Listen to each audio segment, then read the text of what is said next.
Hey guys, today I would like to talk about the stigma surrounding BPD and the stigma I've received from professionals. So, I recorded a video where I listed all the DSM symptoms of BPD, and I listed them all out and I explained how each one affected me.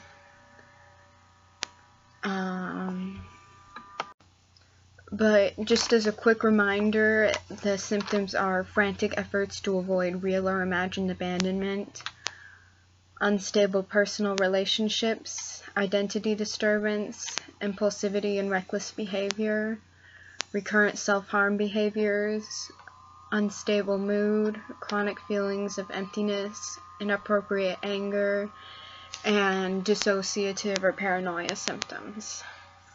So those are the DSM criteria for borderline personality disorder. And so the first time I brought it up to one of my therapists, she said that borderlines have a consistent pattern of cutting people out of their life. Now, the person I learned about borderline personality disorder from is on Instagram and has repeatedly stated that because of her BPD, it's made her stay in bad relationships for a long time, begging not to be left. Just like there are many different ways to be bipolar, and there are many different ways to have anxiety, there are many different ways to have borderline personality disorder. And so what she did is she took one symptom and said, you don't show this one symptom, so you can't have it. I would like to point out that cutting people out of your life isn't in the DSM. Unstable relationships are. My relationships are unstable with myself, with people around me, though I'm very good at putting on a mask and keeping up a brave face when I fear, the people around me don't actually like me. But I don't just say, I hate you and I'm cutting you out of my life. Though there are definitely some borderlines who do have patterns of cutting people out of their life, due to just avoidance, trying to leave before you get left. It's one symptom that's expressed by some borderlines, not all of them. And so my current therapist was a lot more open and willing to talk about this, but you can definitely tell she's bought into the stigma around this disorder too. She said borderlines are very manipulative, which is also not in the DSM. She said that borderlines will try to turn their parents against each other, or in hospital they'll try to turn the nurses against each other.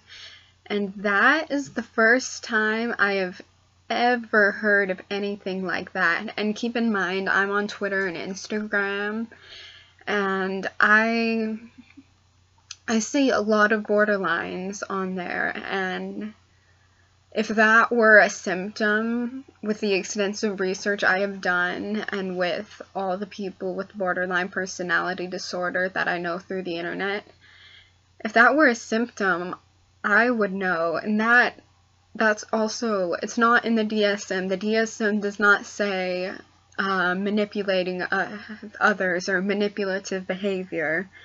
So I kind of think she has borderline confused with, I don't know, maybe narcissism?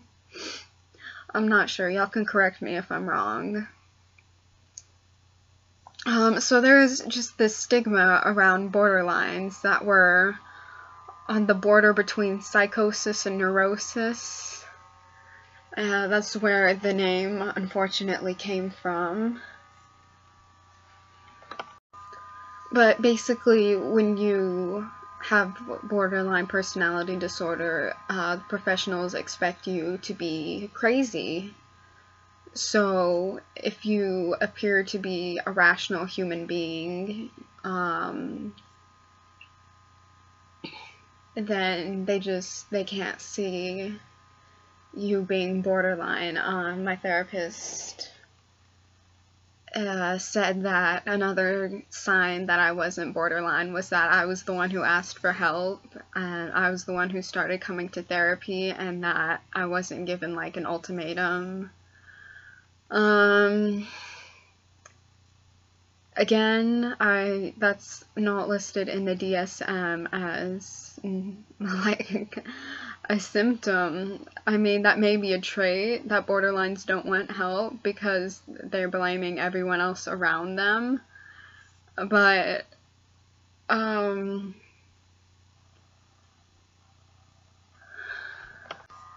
again, there's more than one way to be borderline, and the thing that really showed that she wasn't an expert on borderline personality disorder was that she had no idea what a quiet borderline was, and acting in rather than acting out borderline. So we have a harder time getting diagnosed just because we're quiet, you know, we're high functioning. I'm not being hospitalized for, you know, suicide attempts or other reckless behaviors. I'm safe, I'm not hurting myself. But what borderline personality is an inability to regulate your emotions correctly. So somewhere in your childhood, if you have a personality disorder, your brain did not develop quite right. And so for me, I somehow developed this inability to regulate my emotions. I am triggered at the drop of a hat. The slightest change of tone or change of facial expression will make me feel unwanted or unheard. The smallest insult will leave me reeling for like days and days afterwards. And it's called quiet borderline because someone can insult me and I can still be civil with them. But that anger, that storm is inside me and eats me alive. Just because I don't express it, my mood is very, very unstable. And it's not the same as how my mood can be unstable from my bipolar disorder, which I've got pretty well under control with my medication.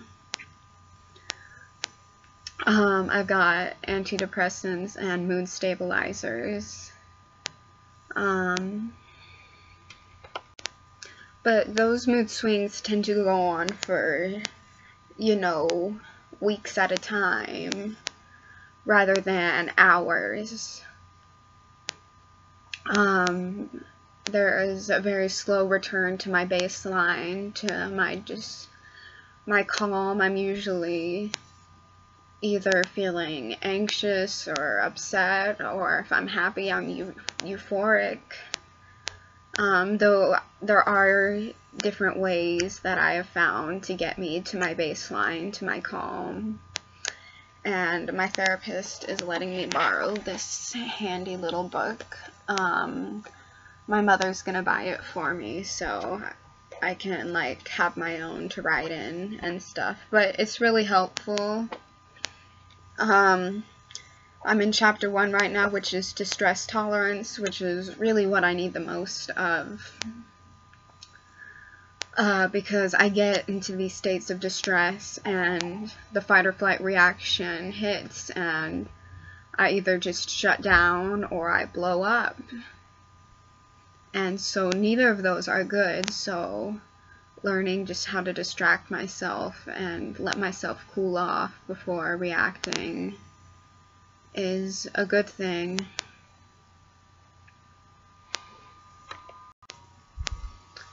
So I guess what I'm trying to say is some people who are in professional positions, they are not experts on personality disorders. They have bought into the stigma.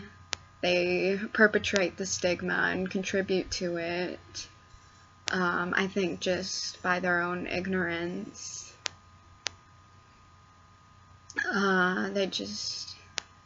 They're only human, you know. They can't know everything, and that's why when I want to be a therapist, I want to specialize in personality disorders, because I know how rough it can be, and I know how rough it is feeling invalidated. But I just want any fellow borderlines to know that even though the stigma says we're manipulative, and the stigma just basically makes us out to be really toxic people, I just want you to know it's not true. We're just people who have difficulty regulating our emotions. We feel very deeply, and that is basically the cause of all 9 symptoms of the DSM. Manipulative behavior, not in the DSM. The day they put manipulative behavior in the DSM is the day that I will accept that it is a legitimate symptom of borderline personality disorder. But even then, it's only 1 out of, currently there's 9, and you have to meet 5 of the criteria to get a diagnosis. And as you see, I meet 8 of the criteria and can't get a diagnosis because of the stigma. Because when they see me, they see a calm, rational person. They don't see the emotional storm underneath me. They just see the facade I present. But I was really upset about it, but I've learned to let it go. I sought help from the mental health community on Facebook and Twitter, and I received a lot of validation, and it kind of lifted my mood back up. And we're gonna start DBT, because she agrees whether I'm borderline or not. DBT is really helpful, and so I'm hoping to get some answers about how to manage conflict and how to regulate my emotions, because those are 2 things I really suck at doing, and it affects my relationships with my partner, my friends, my parents. It affects me daily, and it affects my relationship with myself. I have no sense of self. I don't know who I am, and I try, like a social chameleon, to base my identity around other people. And luckily, I've got a good support system that is helping me kind of just learn how to be me. And I'm learning what things bring me happiness and what things don't. And yeah, I'm in a good place right now. I think my medication is working. I know in my last video I said I was going through mood swings, but I haven't had any in 2 days, so that's a good sign.